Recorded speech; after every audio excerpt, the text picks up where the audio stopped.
नमस्कार. प्रधानमंत्री सूक्ष्म अन्न प्रक्रिया उद्योग योजना ही आपल्याला सर्वांना माहितीच आहे, की शेतकऱ्यांसाठी गेले 4 वर्ष 2020 पासून 2025 पर्यंत ही योजना सुरू आहे. मी तेजोमय घाटगे, जिल्हा संसाधन व्यक्ती, पुणे जिल्हा मी काम पाहतोय, पण राज्यभर अ, मी कृषी सल्लागार म्हणून देखील आपल्याला परिचित असेलच. आणि या प्रोजेक्टमध्ये सुदैवानं पुणे जिल्ह्यामध्ये 200हून अधिक प्रकल्प आम्ही पूर्ण केलेत. पुणे जिल्हाधिकारी कार्यालयामार्फत मला उत्कृष्ट जिल्हा संसाधन व्यक्ती म्हणून पुरस्कार देखील मिळालेला आहे. गेली 15 ते 17 वर्षामध्ये मला कृषी क्षेत्रामध्ये वेगवेगळे प्रकल्प करत असताना वेगवेगळे अनुभव देखील आलेले आहेत. त्याचमध्ये ही योजना अ, आपण आज पाहणार आहोत. त्या योजनेविषयी आपल्याला अधिक सखोलपणे जाणून घ्यायचं आहे. पहिल्यांदा मी या योजनेविषयी थोडीशी पार्श्वभूमी सांगेल. त्यानंतर या योजनेमध्ये नेमकं काय-काय आहे? कोण पात्र प्रकल्प धारक आहेत किंवा कोणालाही एलिजिबल आहेत? कोण हे प्रकल्प करू शकतात? त्याच पद्धतीने या प्रकल्पामध्ये किती स्वरूपात अनुदान आहे, बँक कर्ज आहे? त्याच पद्धतीने या योजनेमध्ये प्रक्रिया नेमकी कशी राबवली जाते शासनामार्फत आणि याच्यामध्ये कोणकोणते उद्योग आपण उभारू शकतो? हे सगळं आपण पाहणार आहोत. तत्पूर्वी आपण या योजनेची पार्श्वभूमी बघूयात. चला तर. मित्रहो, प्रधानमंत्री सूक्ष्म अन्न प्रक्रिया उद्योग योजना ही देशभरात राबवली जाते. सुमारे 2 लाखाहून अधिक उद्योजक यामध्ये उभं करण्याचं आपण निश्चित केलेलं आहे. भारत सरकारने 2020-21 ला ही घोषणा 15 मे 2020 रोजी आदरणीय अर्थमंत्री निर्मला सीतारामन मॅडमनी घोषणा केली. त्यानंतरच्या काळामध्ये मला वाटतं कोरोना होता आणि त्या कोरोना काळानंतर पहिल्यांदा ही योजना कार्यान्वित झाली. 2020-21 ला तिचं घोषणा झाल्यानंतर लगेचच पुढच्या वर्षी ती योजना आली. महाराष्ट्रामध्ये ही योजना कृषी खात्यामार्फत आपण राबवली गेल्याचं पाहतोय. Ministry of food processing industry, government of India यांची ही योजना आहे. योजनेचं नाव आहे प्रधानमंत्री सूक्ष्म अन्न प्रक्रिया उद्योग योजना म्हणजेच PMFME. Prime minister formalisation of micro food enterprises. म्हणजे फॉर्म्युलायझेशन म्हणजे काय? तर आपल्याकडे उद्योग आधार आणि फूड लायसन असणं अपेक्षित आहे. सुरुवातीलाच आपल्याकडे फूड लायसन आणि अ, उद्योग आधार असेल असं नाही, पण किमान उद्योग आधार तरी सुरुवातीला असावा आणि पुढच्या टप्प्यामध्ये नंतर आपण किमान फूड लायसन काढून या योजनेमध्ये सहभाग घेऊ शकता. तर योजनेमध्ये बघा, सूक्ष्म म्हणजे लघु उद्योजक, देव उद्योजक साधारण 1 लाखापासून ते 99 लाख पर्यंत जे येतात ते साधारणपणे आपण असं म्हणूया सूक्ष्म. आता सूक्ष्मची व्याख्या मला वाटतं 2.5 कोटीपर्यंत झालेली आहे. पण आता सूक्ष्म असं समजूयात की आजूबाजूला जे छोटे-मोठे प्रकल्प उभा राहतात ते लहान म्हणजे जसं की 1 लाखापासून ते 99 लाखापर्यंतची डेफिनिशन होती 1 कोटीपर्यंतची. ती आता वाढून 2.5 कोटी झालेली आहे. म्हणजे मायक्रो जे प्रोसेसिंग युनिट्स आहेत त्याच्यामध्ये बघा अन्न प्रक्रिया. अन्न प्रक्रिया म्हणजे काय? तर फूड प्रोसेसिंग जे काही सकाळपासून संध्याकाळपर्यंत आपण जे काही अन्न खातो, त्याच्यामध्ये काही बॅक एंडला उत्पादन होतात शेतमाल. त्याची प्रक्रिया होते, त्याचं मॅन्युफॅक्चरिंग होतं, त्याच्या काही मशिनरी, यंत्रसामुग्री वापरली जाते. त्याकरता म्हणून ही जी काही प्रक्रिया केली जाते, त्या अन्न प्रक्रियेत 3 भाग पडतात मित्रो. याच्यामध्ये प्रथम प्रक्रिया, द्वितीय प्रक्रिया आणि तृतीय प्रक्रिया. उदाहरणादाखल बघूयात. जर आपण अ, उदाहरण म्हणून बघायचं झालं तर शेंगदाणा तेल घेतलं किंवा सूर्यफूल तेल घेतलं. तर आपण बघा शेंगदाणा घुंगरू असेल किंवा इतर व्हरायटी आहेत. तुम्ही जर ते घेतली आणि त्याचा पहिल्यांदा क्लीनिंग ग्रेडिंग शेंगदाणा केला जातो. म्हणजे शेंगदाणा स्वच्छ केला जातो. त्यानंतर त्याच्यामध्ये आपण क्रश केला जातो. म्हणजे प्रथम प्रक्रियेमध्ये क्लीनिंग ग्रेडिंग येतं. द्वितीय प्रक्रियेमध्ये त्याचा फॉर्म बदलला जातो आणि तृतीय प्रक्रियेमध्ये त्या तेलाचं पॅकेटमध्ये किंवा तुमच्या बॉटलमध्ये येतं. अगदी तसंच उदाहरण घ्यायचं झालं तर डेअरी प्रोसेसिंगमध्ये बघा दूध आहे. दुधापासून आपण काय करतो?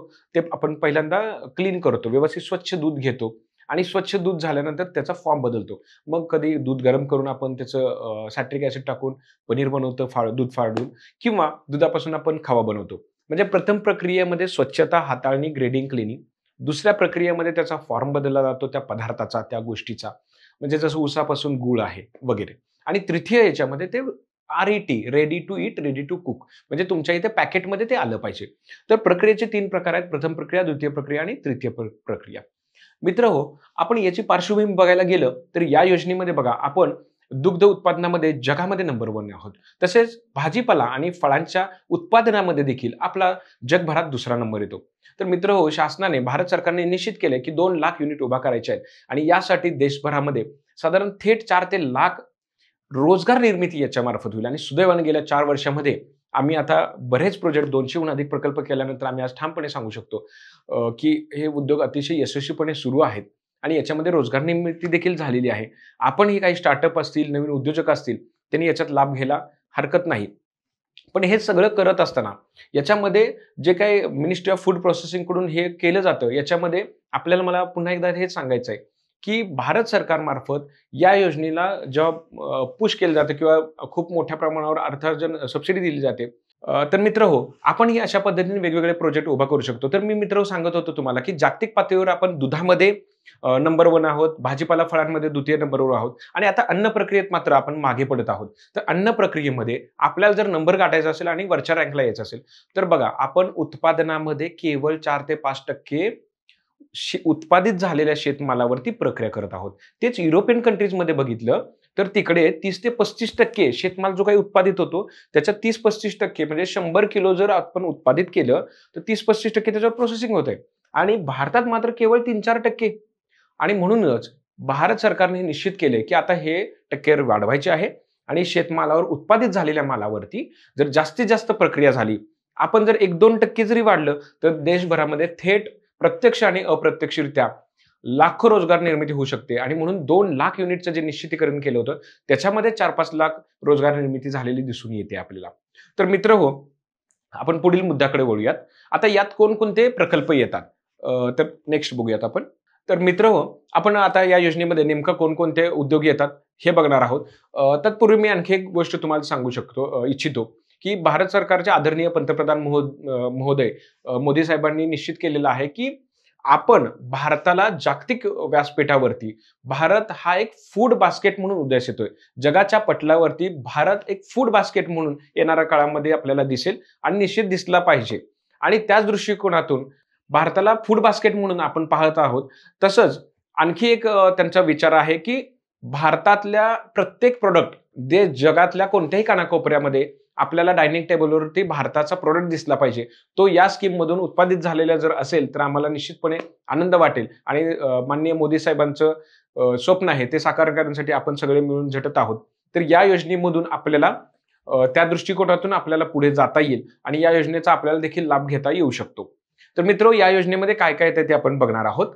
योजनेअंतर्गत शेतमालावरती आधारित उद्योगधंदे कोणकोणते आहेत? मुख्यत्वे बघा, आपल्याला बऱ्याच वेळा असं वाटतं, की शेतमालावरती प्रक्रिया म्हणजे दूध नसेल, त्याच्यामध्ये काही पशुखाद्य नसेल. पण मित्रहो, शेतात जे काही शेतमाल पिकतो, त्याचं प्रक्रिया करणं आणि त्याचं फूड लायसन्स निघणं अपेक्षित आहे या योजनेमध्ये. त्यानुसार अगदी दुग्धजन्य पदार्थ असेल, तर हे बघा उद्योग हा 365 दिवसापैकी किमान 250-300 दिवस चालणार असेल, तर उद्योग हा यशस्वी ठरू शकतो. किमान 200 250 दिवस तरी चालायला हवा. पण 250-300 दिवस जर उद्योग चालणार असेल, तर उदाहरण दाखल दुग्धजन्य पदार्थ असेल, नमकीन असेल, बेकरी असेल, असे काही प्रकल्प आहेत. ते 365 दिवस खूप चांगल्या पद्धतीनं कार्यरत असतात. त्याचमध्ये आपण पहिला बघूया दुग्धजन्य पदार्थामध्ये आपण बासुंदी करू शकता, पनीर करू शकता, लोणी करू शकता, तूप करू शकता दुधापासून, लस्सी करू शकता, श्रीखंड करू शकता, कुल्फी करू शकता. अगदी बघा मी अलीकडेच एक ठिकाणी बघितलं, की कुल्फीमध्ये त्या मित्राने पेरूची कुल्फी केली, जांभळाची कुल्फी केली, अगदी वेगवेगळ्या फ्लेवरमध्ये केली. म्हणजे कोरोना काळामध्ये अगदी फ्रिजमध्ये घरातल्या कुल्फी तयार करून त्याने घातलेले ₹1.5-2 लाख ते फेडून आता नव्याने 1 कोटीचा नवीन प्रकल्प उभा केलाय. म्हणजे मित्रहो, अगदी नाममात्र रुपयात जर सुरू केलेला बिझनेस आहे. आपण केवळ 3-4 वर्षामध्ये म्हणजे त्याला म्हणतात ना, की बिझनेसची एक सायकल असते आणि 1000 दिवस पहिले जर आपण बिझनेसमध्ये व्यवस्थित संयमित जर काम केलं, तर त्याचा रिझल्ट पुढच्या येणाऱ्या आगामी काळामध्ये निश्चित दिसतो. तशाच पद्धतीनं जर आपण यातला कोणताही एक प्रॉडक्ट घेतला आणि त्यात आपली मास्टरकी केली, तर निश्चितपणे तुम्हाला दुधामध्येच एवढे सारे पदार्थ आपल्याला दिसून येतात. त्याच पद्धतीनं शेतमालामध्ये अगदी मुख्यत्वे बघायला गेलं तर हरभरा आहे. त्याच्यापासून डाळी बनवता येईल, बेसन पीठ करता येईल किंवा फुटाणे बघा. फुटाण्याचे तर तब्बल 14 वेगवेगळे 15 फ्लेवर्स आहेत. पुदिनाचा आहे म्हणजे रोस्टेड करून वेगवेगळे फुटाण्याचे फ्लेवर तुम्हाला नमकीनमध्ये वापरता येतील. नमकीन एक असा बिझनेस आहे, ते म्हणतात ना सुख हो या दुःख हो. म्हणजे आता फुटाण्याच्या बाबतीत तुम्हाला माहिती आहे मला काय म्हणायचंय ते. तर हे आपल्याला वर्षभर खाता येतील अशी काही नमकीनची कॅटेगरी आहे. त्याच पद्धतीने हळद पावडर आहे. हळदीपासून आपल्याला वेगवेगळे पावडर्स बनवता येतील. मिरचीपासून आपण बघतो आजूबाजूला मसाल्यांच्या प्रक्रिया युनिट होऊ शकतात. गुळापासून, ऊसापासून गूळ तयार होऊ शकतो आणि त्याच्यामध्ये अ, काकवी आहे, गूळ पावडर आहे. द्राक्षापासून बघा बेदाणे आहे. सांगलीमध्ये खूप बेदाणे युनिट झालेले आहेत. नाशिकमध्ये बेदाणे युनिट झालेले आहेत. त्याच्यानंतर बेकरी प्रॉडक्ट्स आहेत. वन उत्पादनामध्ये बघा तेल आहेत, बिस्किट्स आहेत, कुकीज आहेत, मशरूम पदार्थ देखील आहेत. त्याच पद्धतीने आपल्याकडे महाराष्ट्रात विविधता आहे फळांमध्ये. तर चिक्कू अगदी मी अलीकडेच वर्ल्ड फूड इंडिया एक्झिबिशन नवी दिल्ली इथं अटेंड केलं. तिथे मला आवर्जून सांगायला आवडेल, की पालघर जिल्ह्यामधून एक चॉकलेट होतं, चिक्कूचं चॉकलेट होतं. त्याच पद्धतीने बदामापासूनचं एक चॉकलेट होतं. अतिशय नाविन्यपूर्ण सुदैवानं मला आनंद होतोय, सांगायला अभिमानही वाटतोय. गेल्या 4-5 वर्षामध्ये आम्ही खूप वेगवेगळे पदार्थ याच्यामध्ये आम्हाला टेस्ट करायला मिळाले आणि त्याच्यामध्ये चिक्कूपासून तुम्ही चॉकलेट्स बघायला मिळतायत. आंबा कँडी आहे. पुण्यामध्ये पल्पचा हब होतोय. म्हणजे सीताफळ असेल, अंजीर असेल, वेगवेगळ्या फळांचे पल्प बनवू शकता. आंबा असेल, केळीचं तुम्ही बघताय तर केळीचे काकर आहेत, केळीचे स्नॅक्समध्ये शेव आहे, केळीची तुम्हाला पावडर पण बघायला मिळते. केळीचे जवळपास 32 वेगवेगळे पदार्थ तुम्हाला करता येऊ शकतात. टोमॅटो आहे, सॉस आहे, असे वेगवेगळे नानाविध आपले फळांमध्ये आपण प्रक्रिया करू शकतो. त्याच पद्धतीनं आपल्याकडे पल्प आहे, ज्यूस आहेत, लोणचे आहेत. अगदी तुम्ही म्हणाल तर कोकण किनारपट्टीमध्ये सागरी मत्स्य, माशाचे सुकवलेले चिप्स असतील, पापड असतील, हे खूप मोठ्या प्रमाणावरती घेतले जात आहेत. तर मित्र सांगायचा भाग इतकाच, की याच्यामध्ये आपल्याला जे काही शेतमालापासून अगदी पशुखाद्य असेल, म्हणजे गावोगावी व्यवसाय सुरू होऊ शकतात. आणखी एक सांगायला आनंद होतोय, की महाराष्ट्राला या योजनेमध्ये 2022ला राष्ट्रपती महोदयांचा उत्कृष्ट या योजनेचं काम केल्याबद्दल उत्कृष्टतेचा पुरस्कार मिळाला आणि औरंगाबाद जिल्हा म्हणजे आता सध्याचा छत्रपती संभाजीनगर या जिल्ह्यानं आघाडी घेतली होती. त्याच पद्धतीने पुणे जिल्हा असेल, सांगली असेल, नाशिक असेल, सोलापूर असेल या जिल्ह्यांनीही आघाडी घेतलेली आहे. देश पातळीवरती यांनी चमक दाखवली आहे. या जिल्ह्यांनी खूप चांगलं काम होत आहे. तर हे सगळे खूप सारे प्रकल्प तुम्ही याच्यामध्ये निवडू शकता. त्यातला एखादा प्रकल्प तुम्ही खूप सारे प्रकल्प आहेत आपल्याकडे. त्यातला एखादा तुम्ही प्रकल्प निवडू शकता. तर मित्र आपण पुढे वळणार आहोत, की योजनेचा उद्देश काय आहे?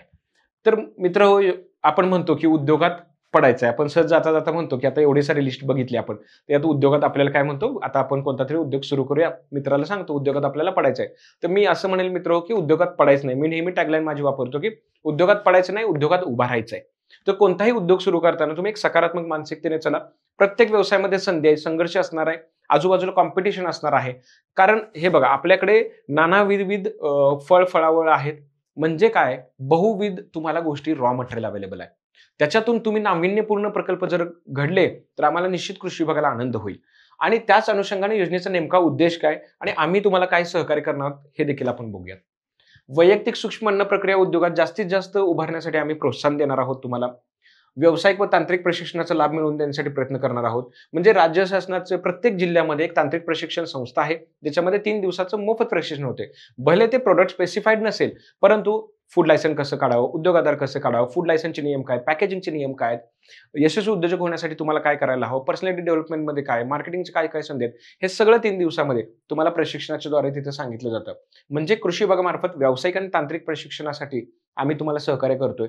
या योजनेमध्ये विशेष करून नवीन किंवा सद्यस्थितीत हे बघा नवीन स्टार्टअप पण याच्यात येऊ शकतात. महिला वर्ग सगळ्या बऱ्याच वेळेला घरून कुणीतरी प्रत्येकाला वाटतं, की घरून काहीतरी सुरू करावं. तर महिला भगिनींना सगळ्या काही प्रोजेक्ट तुम्हाला याच्यामध्ये करता येऊ शकतो. घरून तुम्ही छोटं मसाल्याचा उद्योग करू शकता, लाडूचा प्रोजेक्ट करू शकता, पापडचा करू शकता किंवा नाविन्यपूर्ण एखादा प्रकल्प वाटला तर तो देखील करू शकता किंवा बेकरी प्रोडक्ट आहे, नमकीन आहे. अगदी चकली घेऊन भाजणीची चकली बनवून तुम्ही ग्रो अप करू शकता. काही आमच्याकडे महिला उद्योजक आहेत, ज्याच्यामध्ये दिवाळीचा फराळ करतात. त्या सीझन बाय सीझन प्रत्येक सीझनला वेगवेगळे त्यांचे प्रॉडक्ट असतात. म्हणजे थोडक्यात सांगायचं म्हणजे काय, की याच्यामध्ये आपण वेगवेगळे प्रकल्प करू शकतो. नवीन असो, नवीन कोणाला करायचं तेही करू शकता किंवा कोणी सुरू केलं असेल, आता नेक्स्ट लेव्हलला जायचंय. तर आपल्याला विस्तार करायचा आहे, वाढ करायची आहे, आधुनिकीकरण करायचंय. म्हणजे तुम्ही मॅन्युअली करत होता लाडू, आता मशीनवर करायचे. मॅन्युअली तुम्ही चकली करत होता, आता तुम्हाला मशीन घेऊन करायचंय. घरी तुम्ही थोड्या प्रमाणावर मसाला करत होता, आता तुम्हाला मशीन घेऊन मसाला बनवायचा. अशा पद्धतीने तुम्हाला विस्तारीकरण असेल, मॉडर्नायझेशन असेल किंवा स्तर वृद्धीकरण करायचे, कॅपॅसिटी वाढवायचे. तर या विस्तारीकरणामध्ये तुम्हाला 500 किलोच्या ऐवजी तुम्हाला 1000 किलो करायचे. अशा पद्धतीनं तुम्ही सद्यस्थितीत चालू असणारी मंडळी देखील याच्यामध्ये एकमेव कृषी विभागाची योजना आहे, ज्याच्यामध्ये एक्सपान्शनला देखील आम्ही मदत करत आहोत, सहकार्य करत आहोत. अन्न प्रक्रियेचा जो काही विषय आहे, की त्याच्यामध्ये कोणताही शेतमाल असेल, तर त्याच्यावर प्रक्रिया करणारा उद्योग हा पात्र असेल. आणि जास्तीत जास्त लघु आणि वैयक्तिक उद्योग आहेत, त्यांना आम्ही जास्तीत जास्त पुश करतोय, बढावा देतोय. त्यांना आम्ही सहकार्य करतोय. योजनेची व्याप्ती नेमकी काय? सुदैवाने 1 वर्षाची मुदतवाढ आता मिळालेली आहे. ती मार्च 2025 पर्यंत आहे. 26 पर्यंत आहे. मार्च 2025 पर्यंत याचा कालावधी होता. पण सुरुवातीच्या कोरोना काळामुळे जे काही काम थोडंसं संथ गतीने होतं, ते आता वाढलेलं आहे खूप मोठ्या प्रमाणावर आणि आता मार्च 2026 पर्यंत तुम्ही याचा निश्चित लाभ घेऊ शकता. अगदी पुढे ही योजना चालू राहील अशी आशा देखील आहे. परंतु आत्ता तरी किमान आम्ही एवढंच म्हणू शकतो, की सध्या जे काही अनुदान मिळते त्यात केंद्र शासन 40% पैसे टाकते आणि 60% केंद्र शासनाचा वाटा असतो आणि 40% राज्य शासन. म्हणजे उदाहरण दाखल कुणाला जर ₹1,00,000 सबसिडी मिळत असेल, तर ₹60,000 केंद्र शासन देते, राज्य शासन 40% देते. विशेष करून सूक्ष्म अन्न उद्योगांनाच आम्ही शेती क्षेत्रातल्या उद्योगांना या योजनेमध्ये लाभ मिळतो. या योजनेमध्ये एक आहे बँक कर्जाशी निगडीत आहे. म्हणजे बँक कर्ज घेणं अनिवार्य आहे, घेणं कंपल्सरी आहे. बँक कर्ज याच्यामध्ये आपण घेऊन त्या उद्योग या योजनेमध्ये पात्र होऊ शकतात.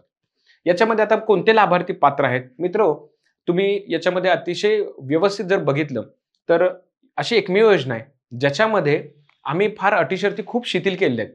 तुम्ही वैयक्तिक आहात, तुम्ही पात्र आहात. पार्टनरशिप करताय, पात्र आहात. प्रायव्हेट लिमिटेड पात्र आहे. फार्मर प्रोड्युसर कंपनी पात्र आहे. एल-एल-पी करताय, पात्र आहे. कोऑपरेटिव्ह कंपनी पात्र आहे. महिला बचत गट आहे, पात्र आहे. तुम्ही फक्त एकच करा. बचत गट असो, सहकारी संस्था असो, सहकारी असो, कुणीही असा.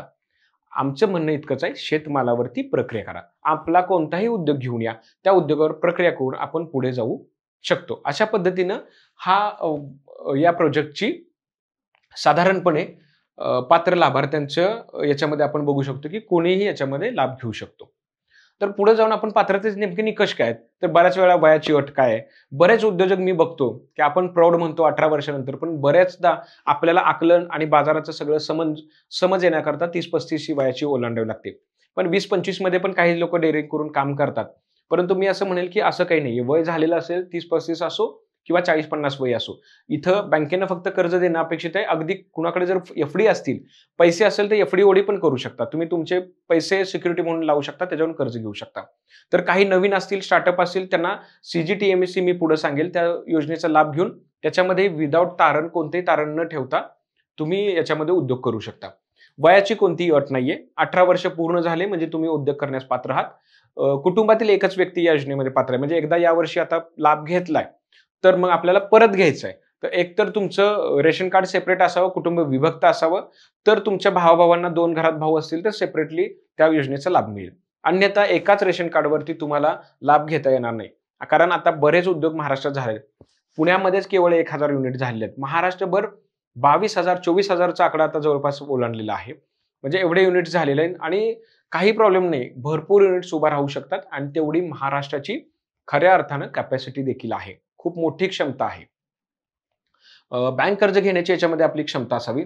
उद्योगासाठी स्वतःची जागा असावी किंवा भाड्याची. मला आणखी एक सांगायला आनंद होतोय, की एकमेव अशी योजना आहे, की जी शहरात काम करते. म्हणजे हे बघा पुणे, मुंबई, सातारा, सांगली, कोल्हापूर, नाशिक, महत्त्वाची सोलापूर, औरंगाबाद, नागपूर कोणत्याही शहरामध्ये आपण असा, त्या शहरामध्ये एखादा जर गाळा आपण 200-400 स्क्वेअर फीटचा घेतला, तिथे एका गाळ्यामध्ये तुम्ही मॅन्युफॅक्चरिंग करताय, एका गाळ्यामध्ये विक्री करताय. तर अशा ठिकाणी तुम्ही भाडे करारावरती जागा तुम्ही घेऊन तुमचा व्यवसाय करू शकता. म्हणजे काय, की कृषी खात्याच्या योजना आहेत, त्या शहरामध्ये लागू होत नाहीत. पण एकमेव ही कृषी खात्याची योजना आहे, जी शहरामध्ये देखील चालू शकते. किमान शिक्षणाची अट नाही. मी उरी कांचन येथील एका महिला भगिनीकडे गेलो असता. तिथे लक्षात आलं, की 6वीच झाल्या होत्या आणि पूर्वी कोरोना काळात सुदैवानं ऑनलाईन मीटिंग्स होत होत्या. दिल्लीच्या अधिकाऱ्यांशी आम्हाला संवाद साधायचा वेळ आली आणि आम्ही त्यांना विनंती केली, की कृपया कमी शिकलेली मंडळी आहेत त्यांना कमी लेखू नका. ते उद्योग अतिशय चांगल्या पद्धतीने करतात. 8वी की 10वी पास याच्यामध्ये पूर्वी शिक्षणाची अट होती. ती देखील आम्ही काढून टाकलेली आहे. त्याचं कारण असं आहे, की बरेच जण कमी शिकलेले असले तरी व्यवसाय खूप चांगल्या पद्धतीने करतात आणि आपण सगळ्यांनी एकमेकांचा आदर करायला हवा. त्यांना देखील याच्यामध्ये शिक्षणाची अट रद्द करून आपण त्यांनाही याच्यामध्ये समाविष्ट केलेला आहे. नवीन आणि सद्यस्थितीत चालू असणारे शेती व अन्न प्रक्रिया मालाचे कोणताही प्रकल्प आपण याच्यामध्ये ग्राह्य धरतो. नवीन स्टार्टअप असो किंवा एक्सपान्शन असो, आपण याच्यामध्ये पात्र करत आहोत. आता याच्यामध्ये नेमकं अनुदान किती आणि घटक किती? आतापर्यंत तुम्ही ऐकत असाल की बाबा याच्यात नेमकं अनुदान किती आहे आणि कसं मिळणार? तर मित्रहो, इंडिव्हिज्युअल व्यक्तिगत आपण 2 कॉम्पोनंट आहेत मुख्यत्वे. त्यातला इंडिव्हिज्युअल पहिला कॉम्पोनंट बघूया.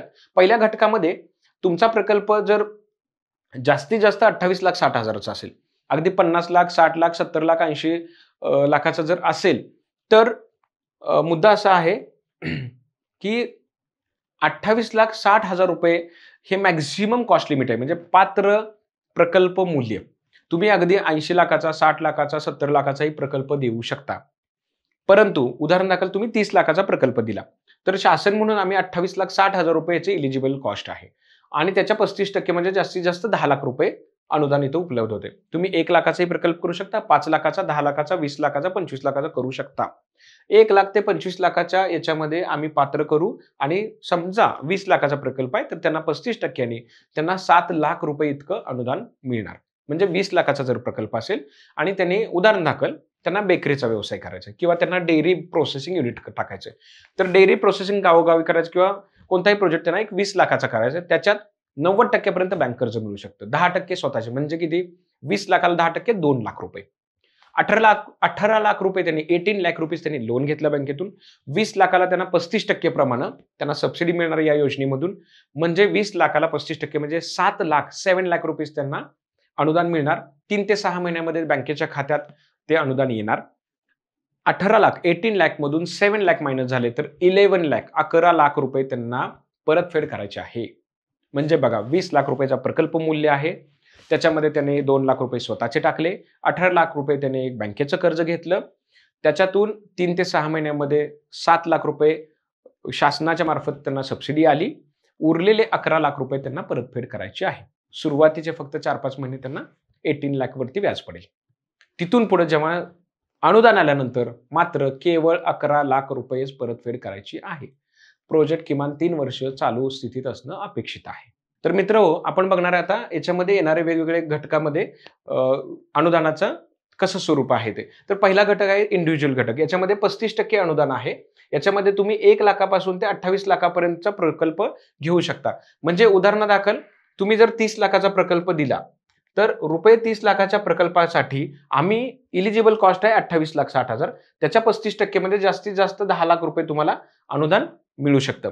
तर मित्रहो, याच्यामध्ये अगदी तुम्ही 1 लाख ते 1 लाखापासून तुम्ही प्रोजेक्ट घेऊ शकता. 2 लाख, 3 लाख, 50 लाख, 1 लाखापासून 28,60,000 पर्यंत तुम्ही कोणताही प्रकल्प निवडू शकता.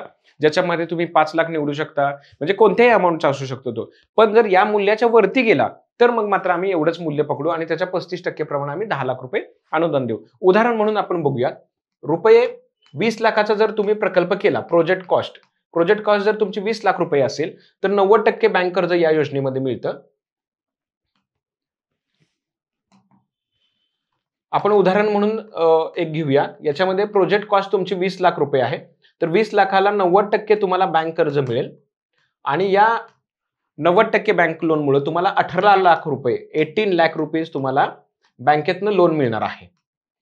आता 20 लाखामधून 18 गेले, तुम्हाला 2 लाख रुपये स्वतःचे टाकावेच ओन. म्हणजे मित्र हो, आता बघा गव्हर्नमेंट सबसिडी तुम्हाला 35% प्रमाणे याच्यावरती तुम्हाला 35% अनुदान मिळणार आहे. म्हणजे किती झाले ते 7 लाख रुपये. म्हणजे या लोन मधून तुम्हाला 7 लाख रुपये वजा होतील आणि 11 लाख रुपये तुम्हाला फेडायचे आहेत. रुपये 11 लाख तुम्हाला बँकेला परतफेड करायची आहे. 3 ते 6 महिन्यामध्ये ती सबसिडी तुमच्या बँक खात्यात येऊ शकते. म्हणजे मित्र 20 लाखाचा तुमचा प्रकल्प आहे. 18 लाख तुम्ही बँक कर्ज घेतलं, 7 लाख सबसिडी आली आणि 11 लाख रुपये फक्त तुम्हाला परतफेड करायचे आहेत. म्हणजे अशा पद्धतीने एक तुम्हाला थोडं उदाहरण म्हणून मी सांगितलं. तर अशा पद्धतीने तुम्ही पुढे जाऊ शकता. या योजनेमध्ये जास्तीत जास्त इलिजिबल कॉस्टच्या 35% सबसिडी आहे. ती 28,60,000 रुपये मध्ये मॅक्झिमम याची क्षमता आहे. म्हणजे प्रोजेक्ट कॉस्टचं लिमिट आहे. तर मित्रहो, हे झालं वैयक्तिक लाभाचा घटक. इंडिव्हिज्युअल मध्ये कुणीही येऊ शकतं. प्रायव्हेट लिमिटेड, LLP, कोऑपरेटिव्ह संस्था, FPC, वैयक्तिक, पार्टनरशिप, कोणताही प्रकल्प आम्ही इंडिव्हिज्युअल या घटकामध्ये पकडू. त्याला आम्ही लघु छोटे जे उद्योग आहेत 1 लाखापासून 28 लाख पर्यंत 35% प्रमाणे 10 लाख मॅक्झिमम सबसिडी मिळेल. तुमचा प्रोजेक्ट जर 10 लाखाचा असेल तर तुम्हाला 3.5 लाख मिळतील. 20 लाखाचा असेल तर तुम्हाला 7 लाख रुपये मिळतील. 30 लाखाचा प्रकल्प असेल आम्ही 28,60,000 पकडू इलिजिबल प्रोजेक्ट कॉस्ट आणि आम्ही तुम्हाला मॅक्झिमम 10 लाख रुपये सबसिडी देऊ शकतो. याच्यामध्ये शासन त्या ज्या बँकेतून कर्ज घेतलेलं असेल तिथं एक मिरर अकाउंट किंवा ट्रान्झिट अकाउंट असतं. तिथं त्यांचे पैसे 3 वर्षासाठी राहतात. 3 वर्ष या योजनेमध्ये प्रकल्प कार्यान्वित असण्याचं बंधन आहे.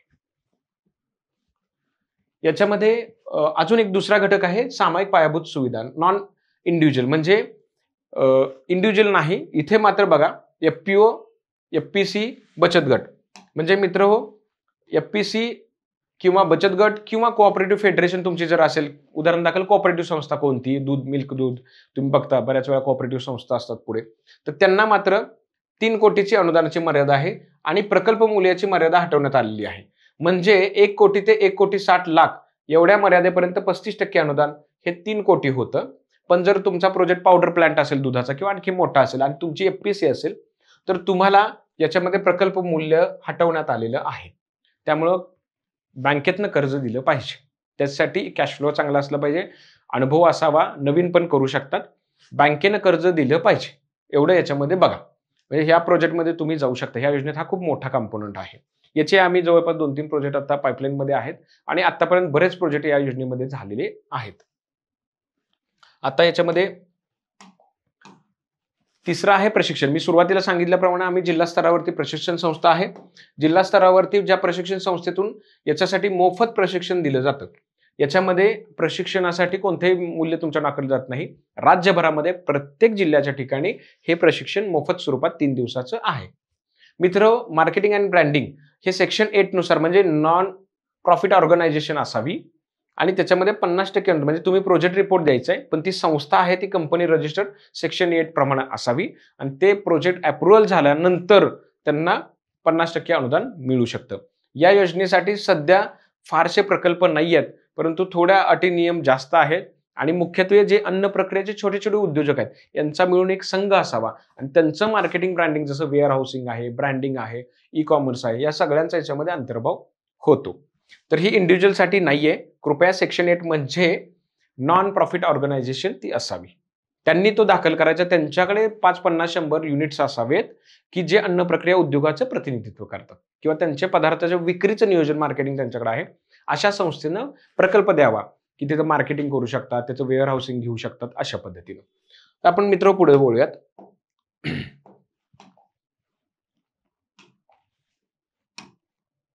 बीज भांडवल योजना याच्यामध्ये बचत गटांना रिव्हॉल्विंग फंड म्हणजे 10 महिला आहेत, तर त्या 10 महिलांना बचत गटांना 40,000 रकमेप्रमाणे मॅक्झिमम 4 लाख रुपये म्हणजे 40,000 प्रमाणे 4 लाख रुपये 6% व्याजदराने बीज भांडवल या योजनेमध्ये उपलब्ध होते. अशा पद्धतीने हे 5 कंपोनंट याच्यामध्ये आहेत. ते मुख्यत्वे तुम्ही या योजनेमध्ये ही योजना कशी चालते आणि कशी पुढे जाते हे आपण बघणार आहोत. म्हणजे तुम्हाला आपण या योजनेच्या शेवटाकडे आलेलो आहे. अगदी थोड्या वेळातच आपण संपवतोय. याच्यामध्ये लाभार्थी, DRP म्हणजे हा एक फ्लो चार्ट आहे. तुम्ही फक्त आमच्याकडे ऑनलाईनद्वारे डॉक्युमेंट पाठवा. तुम्ही लाभार्थ्यांनी पाठवले की आम्ही जिल्हा संसाधन व्यक्ती म्हणून तुमच्या सोबत आहोत. तुम्ही फक्त आमच्याकडे डॉक्युमेंट पाठवली की सगळी हँड होल्डिंग सपोर्ट जिल्हा संसाधन व्यक्ती म्हणून आम्ही करत आहोत. ठीक आहे, परत घेऊ. बरं ठीक आहे. काय झालं पण चुकलं का? बरं ठीक आहे.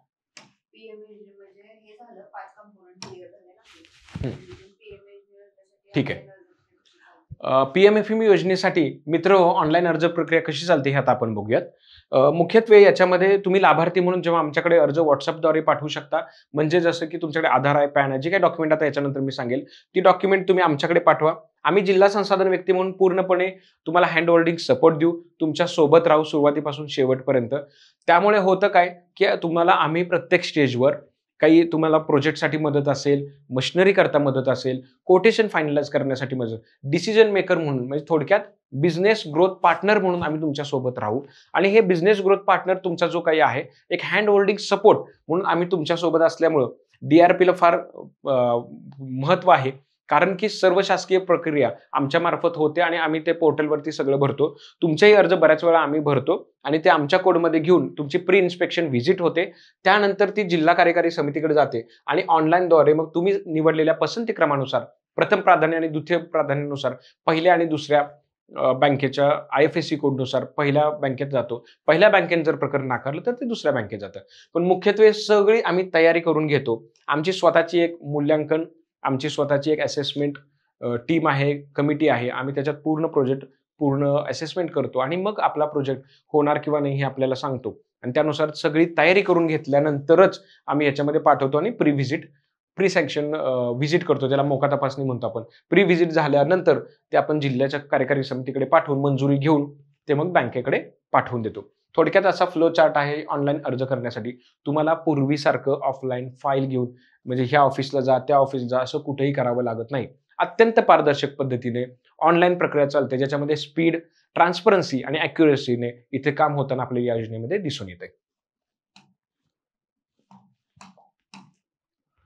मित्रहो, याच्यामध्ये कागदपत्र नेमकी कोणती लागतात? आपल्याला तर माहिती आहे, की आपल्याकडे अ, आधार कार्ड तर आपल्याकडे असतंच. तर आधार कार्ड बरोबर पॅन कार्ड, लाईट बिल 2 महिन्यापेक्षा जुनं नसावं, 6 महिन्याचं बँक स्टेटमेंट असावं, उद्योग आधार आणि फूड लायसन्स. त्याचबरोबर तुमचं महत्त्वाचं मशिनरीचं कोटेशन. या गोष्टींची सगळी तयारी आम्ही आपल्याला करून देत आहोत. शक्यतो बांधकाम आपण टाळावे. बांधकाम घेतलं की मॉर्गेजचा विषय येतो. शक्यतो मशिनरीवरती भर द्यावा असं आम्ही विनंती करतो. तर हे साधारण पहिल्या आणि दुसऱ्या टप्प्याची तयारी आम्ही करून घेतो.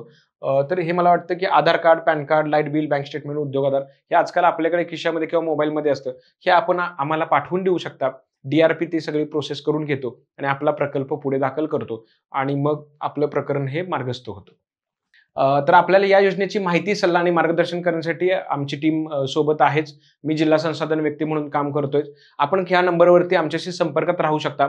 खऱ्या अर्थानं आत्मनिर्भर भारताचं जर पंतप्रधान मोदी साहेबांचं जर स्वप्न साकार करायचं असेल तर आणि कृषी क्षेत्राला अग्रेसर न्यायचं असेल, तर मला वाटतं अन्न प्रक्रियेशिवाय पर्याय नाही.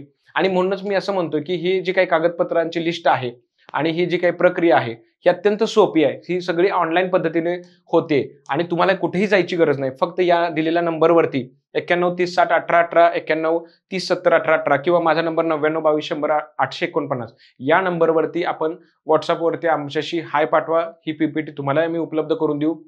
मार्केटमध्ये ज्या पद्धतीनं माहितीचा बाजार जो सुरू आहे, तसं इथं कुठेही होणार नाही. काही किरकोळ नाममात्र पैसे घेऊन आम्ही पीपीटी देतो किंवा आम्ही शासकीय माहिती देतो असं कोणतंही होणार नाही. आम्ही तुम्हाला मोफतपणे ही योजना आपल्याला पीपीटीद्वारे पाठवू. आपण निवडा, बिझनेस करा. आम्ही एवढंच आपल्याला आव्हान करतो. खऱ्या अर्थानं भारताला आत्मनिर्भर बनवायचं असेल आणि शेतमालावर प्रक्रिया करून 4,00,000चे 4% 5% प्रक्रिया युनिट आहे. म्हणजे 4%चं प्रक्रियेचं जे टार्गेट आहे ते 5% 10% पर्यंत आपण कसं नेऊ शकतो? जास्तीत जास्त रोजगार निर्मिती कशी होऊ शकतो? गाव-खेड्यातल्या माणसांना कशा पद्धतीने रोजगार उपलब्ध होऊ शकतो? अगदी गल्ली टू दिल्ली बऱ्याच आम्ही बघतोय महिला भगिनी असतील त्या प्रदर्शनाच्या माध्यमातनं वेगवेगळे पदार्थ घेऊन विक्री करतात. पुणे, मुंबई, दिल्लीसारख्या शहरात जातात. किंबहुना आंतरराष्ट्रीय पातळीवरती देखील आमच्याकडचे पदार्थ आता जाऊ लागलेले आहेत. तर अशा पद्धतीने जर आपल्यालाही व्यवसाय करायचा असेल, तर आम्ही थेट आवाहन करतो, की आपण आमच्या संपर्कात राहा किंवा आमच्या याच्यावरती आपण बघू शकता. या योजनेलाच लागून AIF नावाची योजना आहे. Agriculture infrastructure fund. AIF योजनेमध्ये आपण जास्तीत जास्त कसं कमीत कमी व्याजदरावर कर्ज मिळवू शकतो हे बघणार आहोत. त्याच पद्धतीने ही योजना जशी बँकावर आधारित आहे, तसं मी गव्हर्नमेंट स्पॉन्सर्ड स्कीम म्हणजे भारताच्या जेवढ्या काही शासकीय स्कीम आहेत, कृषी संलग्न आणि इतर नॉन ॲग्रीकल्चर, तर शासकीय पुरस्कृत योजनांमध्ये माझी एक्सपर्टीज आहे, स्पेशलायझेशन आहे आणि या सगळ्या योजना बँकावर आधारित आहेत. तर मुख्यत्वे बँक नेमकं कर्ज का नाकारते, कर्ज का देते, याचं इत्थंभूत आपण AIF आणि बँक असे दोन्ही व्हिडिओ आपण वेगळे बघणार आहोत. तर मित्रहो, अशा पद्धतीचे विविध नाविन्यपूर्ण प्रकल्प असो, स्टार्टअप असो किंवा एक्सपान्शन करण्याचे विविध प्रकल्प असो, यासाठी आमच्या टीम बरोबर जोडले जा, आमच्या संपर्कात राहा आणि यामध्ये AIF योजना असेल किंवा बँक कर्जाविषयी इत्थंभूत व्हिडिओ आपण घेऊन येत आहोत. या सगळ्या व्हिडिओ बघण्यासाठी आमच्या चॅनलला तुम्ही लाईक, शेअर, सबस्क्राईब जरूर करा आणि तुम्हाला हा व्हिडिओ कसा वाटला हे निश्चित आम्हाला सांगा. धन्यवाद.